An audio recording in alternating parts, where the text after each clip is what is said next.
여러분 안녕하세요. 오늘 영상 시작하기 전에 질문 하나 드리겠습니다. 투자에서 가장 중요한 게 뭘까요? 보통은 이렇게 대답하시죠. 좋은 코인 고르기, 타이밍 맞춰서 사고 팔기, 차트 분석 잘하기. 틀렸습니다. 투자에서 가장 중요한 건 망하지 않는 것입니다. 부자가 되는 법은 어렵지만 망하는 법은 쉽죠. 여러분 혹시 이런 사람들 주변에 계신가요? 비트코인 2017년에 샀다가 2018년 바닥에서 팔고 나온 사람, 레버리지 100배 걸었다가 하루 만에 다 날린 사람, 이번엔 다르다며 담배값까지 다 털털 집어넣어서 투자한 사람. 이런 분들의 공통점이 뭔지 아십니까? 능력이 없어서가 아닙니다. 운이 나빠서도 아니고 단 하나 망하지 않는 방법을 몰랐기 때문입니다. 오늘 제가 드릴 이야기는 리플이 100배, 1000배 간다 이런 흔한 희망 고문이 아니라 딱 세 가지만 말씀드리겠습니다. 현재 전 세계 시장은 30년 만에 최대 위기가 올 수도 있습니다.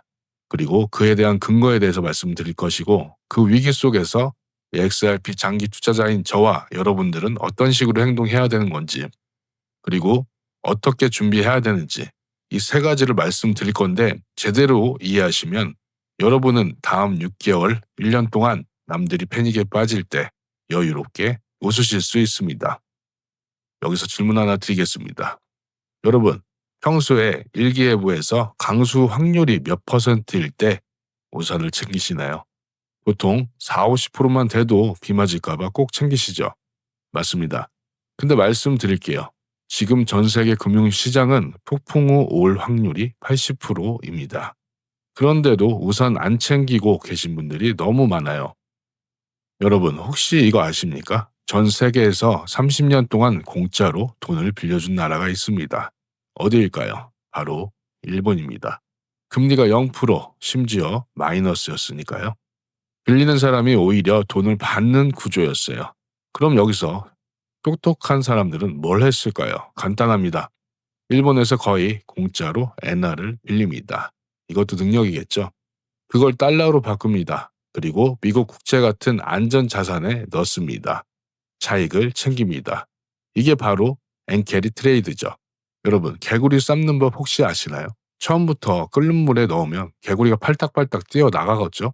하지만 미지근한 물부터 서서히 온도를 올리면 개구리는 눈치 못 채고 그대로 삶아지죠. 지금 일본 금리가 딱 그렇습니다. 30년 동안 0%였던 금리가 지금은 서서히 올라가고 있어요. 아직은 미지근한 물이에요.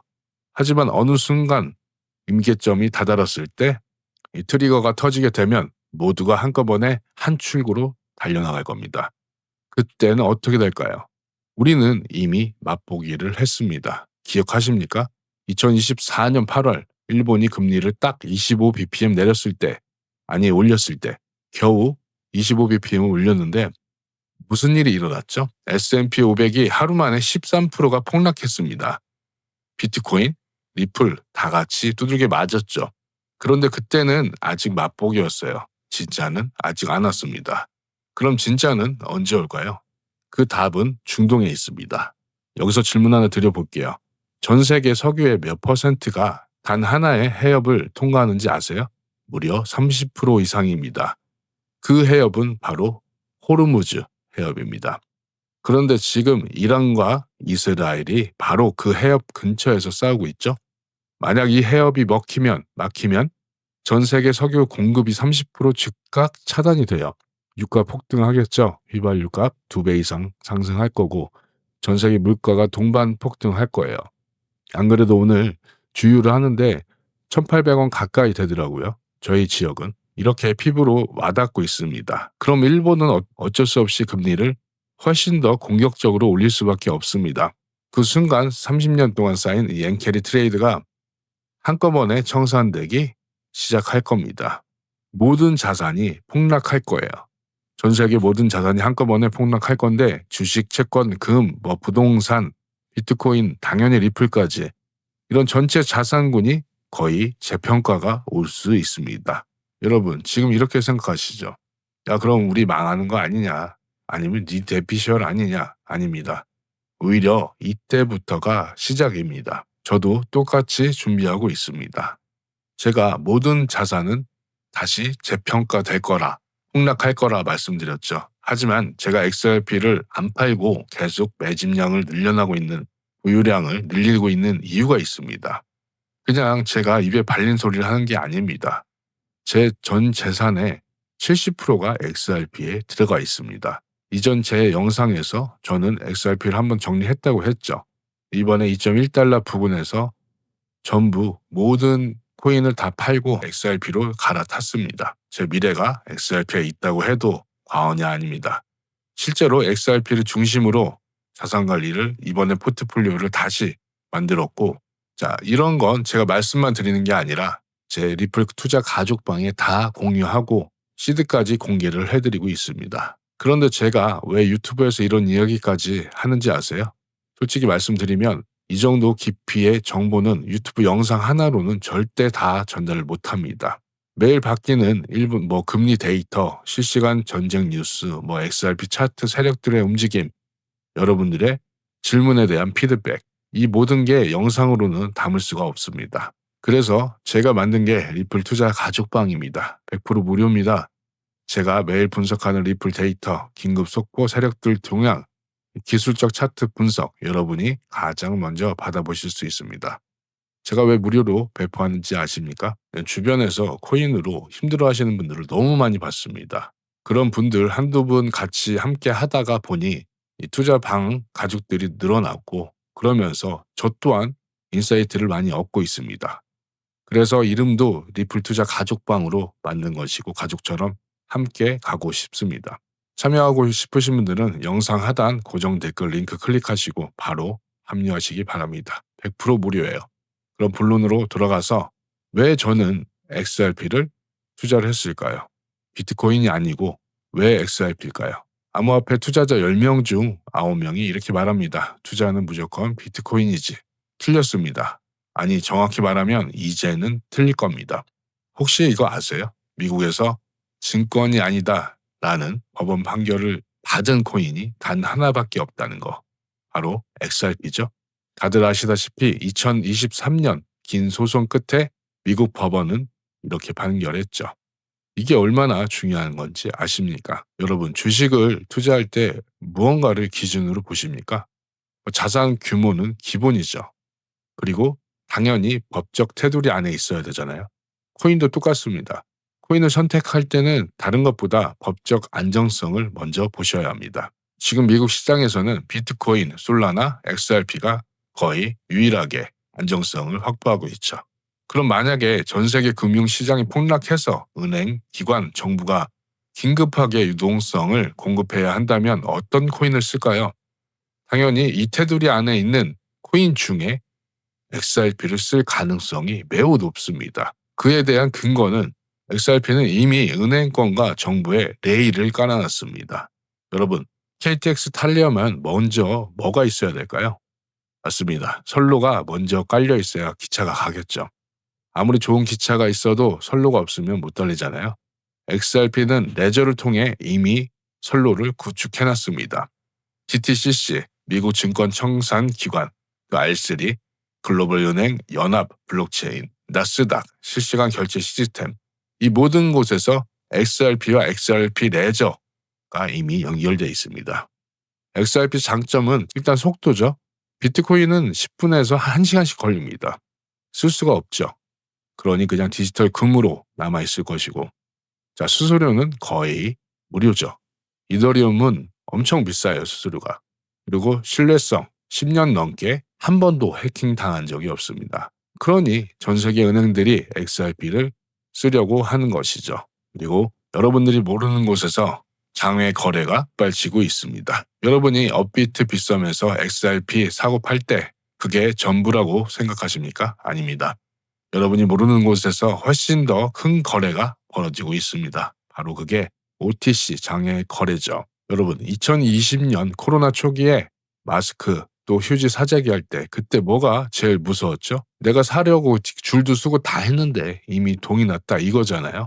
그러니 무슨 공산국가처럼 나눠주기도 했잖아요. XRP도 똑같습니다. 지금 이 순간에도 OTC에서 다크풀 비공개 대량 거래소에서 엄청난 양의 XRP가 조용히 빠져나가고 있습니다. 초반에는 이 시장에 쇼크를 주지 않기 때문에 눈에 안 보입니다. 왜냐하면 공개 거래소가 아니라 뒤에서 조용히 흡수되고 있으니까요. 그런데 언젠가 이 장외 거래에서 물량이 고갈되면 어쩔 수 없이 공개 거래소, 저희가 쓰고 있는 곳이죠, 올라와서 사야 합니다. 그 순간부터는 여러분이 체감하는 가격 상승이 이미 시작되고 있을 겁니다. 그것이 바로 공급 쇼크입니다. XRP 총 발행량이 얼마인지 다들 아시죠? 약 1000억 개입니다. 그런데 그 중에 리플 에스크로에 잠긴 게 360억 개 정도 되죠. 시장에 유통되는 게 나머지 분량. 실제 거래 가능한 것은 훨씬 적다고 볼 수가 있어요. 만약 비트코인과 테더 관련해서 이슈가 발생하거나 글로벌 유동성 위기가 온다면 기관들의 실시간 결제 레일이 수요가 폭증할 것이라고 저는 예상이 되는데, 이 모든 게 한꺼번에 겹치면 모두가 동시에 XRP를 필요하는 순간이 찾아올 겁니다. 여러분, 코로나 때 마스크 가격 얼마까지 올랐죠? 평소에 10배, 20배까지 갔잖아요. XRP도 똑같은 원리라고 보시면 됩니다. 자, 여기까지 내용 들어보시면 혹시 이렇게 느끼신 분들 계시죠? 너무 희망회로만 돌리고 있는 거 아니냐? 네 뇌피셜 아니냐? 좀 말도 안 되는 거 아니냐? 그렇게 느끼시는 점 충분히 이해합니다. 저는 공부하기 전엔 저도 쳐다도 안 봤던 코인입니다. 그런데 이 구조를 깊이 파고 들어서 공부해 보신 분들은 왜 그럴 수밖에 없는지 명확하게 아실 수 있습니다. 그런 공부들을 함께 리플 투자 가족방에서 하고 있으니 말씀드렸다시피 저만 거기서 자료를 제공하는 게 아니라 다른 인사이트들 같이 함께 공유하고 있습니다. 이 영상을 여기까지 보고 계신다는 건 이미 리플의 XRP의 진심인 분들이죠. 그럼 이제 혼자 외롭게 싸우지 마시고 가족과 함께 하십시오. 영상 하단의 고정 댓글 링크 클릭, 간단한 정보 바로 입장입니다. 자, 그럼 진짜 충격적인 이야기 시작하겠습니다. 만약 XRP 가격이 $1000가 된다고 하면 어떤 일이 벌어질까요? 계산해 볼까요? 리플이 보유한 에스크로 물량을 약 500억 개로 계산하기 좋게 하겠습니다. 자, 이론상 가치 50조 달러입니다. 여러분, 50조 달러가 얼마나 큰 돈인지 감이 안 오시죠? 애플 시가총액이 약 3조 달러입니다. 구글은 약 2조 달러, 마이크로소프트 약 3조 달러, 전부 합쳐도 10조 달러가 안 됩니다. 리플 혼자서 빅테크 전체를 합친 것보다 5배 큰 회사가 됩니다. 그렇게 되면 지구상에서 가장 자산이 많은 회사, IMF와 BIS와 어깨를 나란히 하는 글로벌 유동성 공급자가 될 수 있겠죠. 이런 포지션을 갖게 됩니다. 이렇게 희망회로 한번 돌려봤고, 질문 하나 드려볼게요. 현재 전 세계에서 1티어로, 이 탑티어로 인정받고 있는 자산이 뭔지 아십니까? 딱 두 가지죠. 금하고 미국 국채. 이 두 가지만 전 세계 은행들이 담보로 인정합니다. 그런데 만약에 XRP가 여기에 들어간다면 전 세계 은행들이 담보로 사용 가능하고 파생상품 시장의 결제 레이어로 사용할 수가 있죠. 그 시장 규모는 이미 수백조 경의 단위입니다. 이 구조까지 간다면 제가 앞서 말한 $1000는 헛소리라고만 볼 수는 없습니다. 이건 어디까지나 장기, 극단적인 시나리오입니다. 내일 당장 되는 건 아니에요. 하지만 저는 이 방향성을 두고 투자에 들어간 겁니다. 왜냐하면 이에 대한 근거는 거시경제 데이터, 일본의 금리 구조, XRP의 법적 지위 인프라 포지션, ETF, 파생상품 시장, 이 모든 것들이 그 방향을 가리키고 있습니다. 물론 조정은 올 겁니다. 다음 조정은 더 깊고 더 아플 겁니다. 와, 그럼 XRP 지금 사서 그냥 들고만 있으면 되는 거 아니냐? 이렇게 생각하실 수 있는데, 그렇게 쉬우면 다들 부자가 됐겠죠. 앞으로 한 번 더 큰 조정이 올 겁니다. 현재처럼 현재 가격보다 더 떨어질 수도 있습니다. 앞으로 어느 순간 분명 30% 이상 떨어지는 급락이, 큰 조정이 한 번 더 올 거라고 저는 예상이 드는데, 그때 되면 또 그렇겠죠. 시장에서는 끝난 거다. 이번 사이클은 여기서 끝이다. 난리가 나겠죠. 하지만 진짜 끝이 아니고 오히려 상승 후반전을 여는 큰 조정일 가능성이 클 겁니다. 저는 그때 이제 나머지 자산들 다 정리해서 XRP로 갈아탈 겁니다. 자, 2026년 1분기까지 제 계산과 가설을 기반으로 보면 별 다른 큰 변수가 없다면 이때 2026년 1분기 또는 길게 보면 2분기 까지 이어질 수 있다고 봅니다. 그 시기가 왜 그때일까요? 미국 정치 일정을 보면 알 수가 있습니다. 바로 중간 선거가 바로 그때죠. 정치적으로는 그 전까지 시장을 띄워야 할 이유가 있다는 겁니다. 그래서 저는 이렇게 말씀드립니다. 제발 중간에 멘탈 나가서 바닥에 던지지 말고 등산할 때 보면 정상 가기 전에 제일 힘들죠. 거기서 포기하고 내려오는 사람들이 정말 많습니다. 투자도 똑같아요. 가장 큰 조정이 올 때 그게 바로 정상 직전일 수도 있는 겁니다. 자, 이렇게 오늘 영상 끝까지 봐주셔서 정말 감사합니다. 저는 내일도 수익 가득할 수 있는 영상으로 찾아뵙도록 하겠습니다. 감사합니다.